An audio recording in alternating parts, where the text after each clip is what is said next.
Assalamualaikum warahmatullahi wabarakatuh. Baiklah, di sini kami kelompok 10 akan mempresentasikan hasil diskusi kami mengenai perennialisme dan filsafat pendidikan Islam. Nah, kelompok 10 ini beranggotakan yang pertama ada Elsa Najma Ramadhani, yang kedua ada saya sendiri Azza Rahmalia Juwita, dan yang ketiga ada Fadila Rizky Amalia. Baiklah, untuk materi-materi pada kelompok 10 ini, yang pertama ada munculnya perennialisme dan filsafat pendidikan Islam. Yang kedua ada tokoh perennialisme dan filsafat pendidikan Islam, serta pengaruhnya dalam pendidikan. Nah, yang ketiga ada peranan dan fungsinya dalam pendidikan.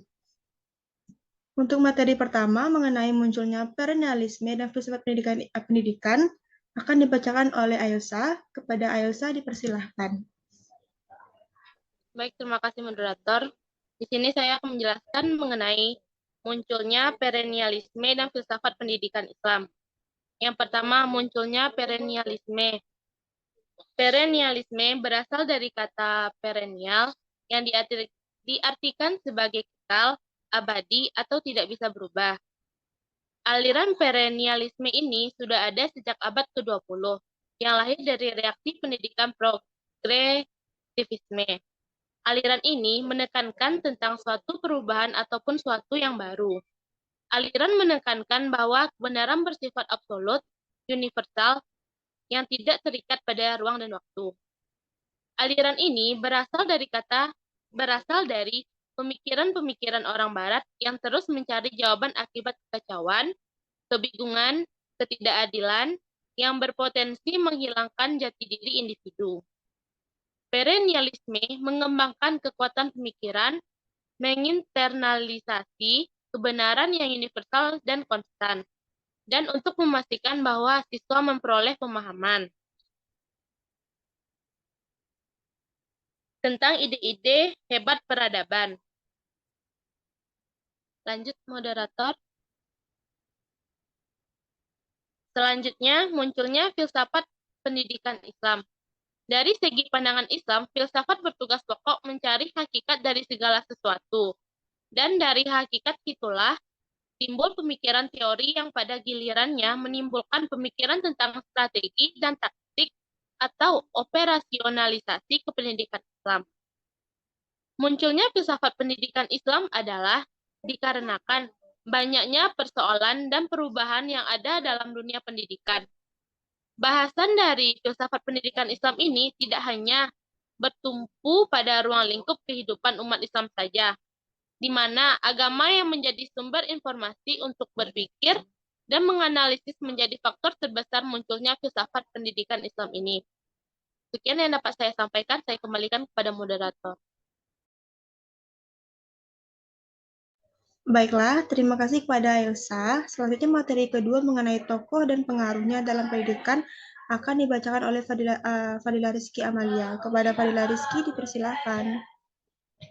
Pada moderator, materi selanjutnya adalah tokoh-tokoh dari perennialisme dan juga filsafat pendidikan. Nah, teori perennialisme ini sendiri adalah paham yang menempatkan nilai pada supremasi kebenaran tertinggi yang bersumber pada Tuhan. Adapun tokoh-tokoh dari perennialisme ini adalah yang pertama adalah Plato, kemudian yang kedua ada Aristoteles, yang ketiga ada Thomas Aquinas, yang keempat ada Spon, yang kelima ada Syed Hussein Nas. Kita masuk kepada tokoh yang pertama yaitu Plato. Plato ini hidup pada zaman kebudayaan yang syarat dengan ketidakpastian, yaitu filsafat sofisme. Nah, ukuran kebenaran pada zaman ini berasal dari pemikiran manusia secara pribadi. Nah, Plato berpandangan bahwa realitas yang hakiki itu tetap tidak berubah. Realitas atau kenyataan-kenyataan itu tidak ada pada diri manusia dari asalnya yang berasal dari realitas yang hakiki. Selanjutnya, tokoh yang kedua yaitu Aristoteles. Nah, Aristoteles sendiri adalah murid dari Plato. Namun pemikiran Aristoteles ini berbeda bereaksi terhadap filsafat gurunya. Nah, yaitu filsafat Aristoteles ini idealisme, yaitu idealisme. Hasil pemikirannya disebut filsafat realisme atau realisme klasik. Menurut Aristoteles, manusia adalah makhluk materi dan rohani sekaligus. Sebagai materi, ia menyadari bahwa manusia dalam hidupnya dalam kondisi alam materi dan sosial.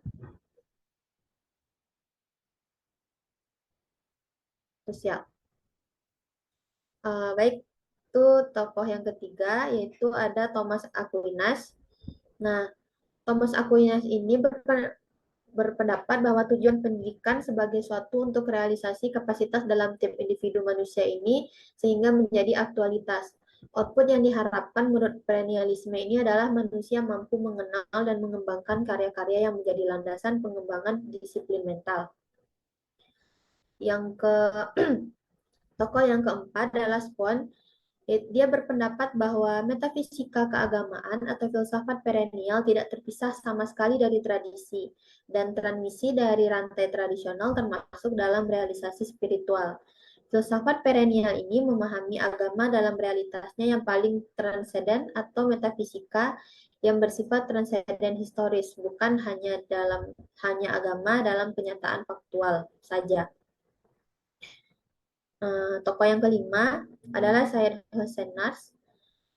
Nasr mengatakan bahwa filsafat perennial ini adalah pengetahuan yang selalu ada dan akan ada yang bersifat universal. Ada yang dimaksud ini adalah berada pada setiap zaman dan setiap zaman dan tempat karena prinsipnya yang universal. Pengetahuan yang diperoleh melalui intelektualitas ini terdapat dalam inti semua agama dan tradisi. Selanjutnya yaitu teori filsafat pendidikan Islam itu. Filsafat pendidikan Islam ini merupakan kajian filosofis mengenai berbagai masalah pendidikan yang berlandaskan pada ajaran Islam. Adapun tokoh dari filsafat pendidikan Islam ini adalah Al-Kindi. Al-Kindi ini atau yang dikenal dengan Abu Yusuf Yakub berpendapat bahwa tujuan terakhir filsafat ini terletak pada hubungan-hubungan moralitas, sedangkan tujuan menurut filosof adalah mencari kebenaran. Kemudian dari kebenaran tersebutlah direalisasikan ke dalam kehidupan nyata. Pemikiran Al-Kindi ini mengenai pendidikan ini didasarkan pada pengetahuan etika, yaitu untuk memperoleh kebijakan dan menolak keburukan dengan mengkonsepkan Al-Quran dan hadis. Baik, sekian saya kembalikan kepada moderator.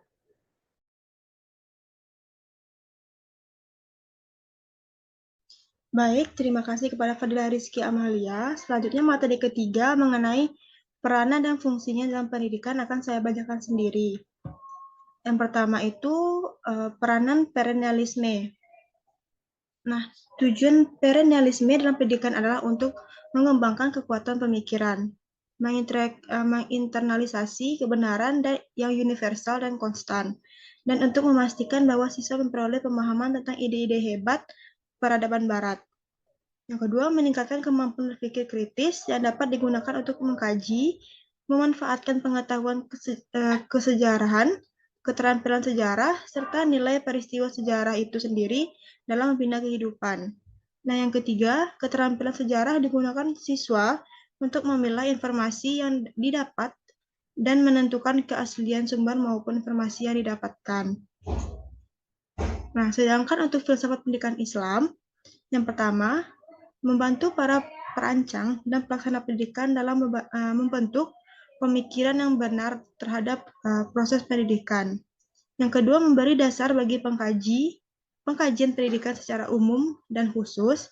Yang ketiga, menjadi dasar penilaian pendidikan secara menyeluruh. Yang keempat, memberi sandaran intelektual, bimbingan bagi pelaksana pendidikan untuk menghadapi tantangan yang muncul dalam bidang pendidikan, sebagai jawaban dari setiap permasalahan yang timbul dalam bidang pendidikan.